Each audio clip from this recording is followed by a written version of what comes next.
সমিতিয়ে প্ৰতিবাদ সাব্যস্ত কৰিছোঁ। শেহতীয়াকৈ পৰীক্ষাৰ সময়তে যি প্ৰশ্ন কাকত ফাদিলৰ পৰা আৰম্ভ কৰি বিভিন্ন ধৰণৰ খেলিমেলি হৈছিল বুলি অভিযোগ উঠিছিলে, প্ৰমাণ হোৱাৰ পিছতো অসমৰ গ্ৰামোন্নয়ন বিভাগে কিন্তু পৰীক্ষাটো বাতিল কৰি নতুনকৈ পৰীক্ষা অনুষ্ঠিত নকৰিলে। সেই সময়ত মুখ্যমন্ত্ৰীয়ে CID তদন্তৰ নামত এক ভেষজ অৰ্ডাৰহে কৰিলে।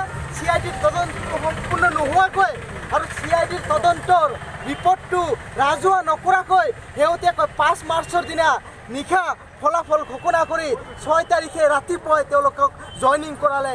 ইয়াৰ জৰিয়তে এটাই প্ৰমাণ হৈ গ'ল যে তেওঁলোকত বৃহৎ দুৰ্নীতি সংঘটিত হৈছে। আৰু শেহতীয়াকৈ যিখন তালিকা প্ৰকাশ হ'লে সেই তালিকাত মেধাসম্পন্ন লোকসকলক বঞ্চিত কৰি কেৱল বিজেপি নেতা মন্ত্ৰীসকলৰ অঙহী বহীসকলকহে স্থান দিয়া পৰিলক্ষিত হৈছে।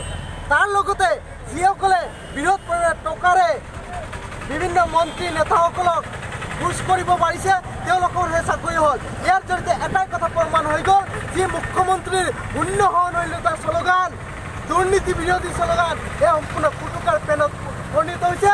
বিজেপিও কংগ্ৰেছৰ দৰে যে দুৰ্নীতি আৰু মুদ্ৰাৰ ইপিঠি আৰু সিপিঠি সেই কথা প্ৰমাণ হৈ গৈছে। সেইকাৰণে আজি আমি গোৱালপাৰা জিলা ছাত্ৰ মুক্তি সংগ্ৰাম সমিতিয়ে মন্ত্ৰী নৱদলৰ প্ৰতিমূৰ্তি দাহ কৰি প্ৰতিবাদ সাব্যস্ত কৰি দাবী জনাইছোঁ অতি সোনকালে এই PNRD পৰীক্ষাৰ CBI পৰ্যায়ৰ তদন্ত ঘোষণা কৰিব লাগে।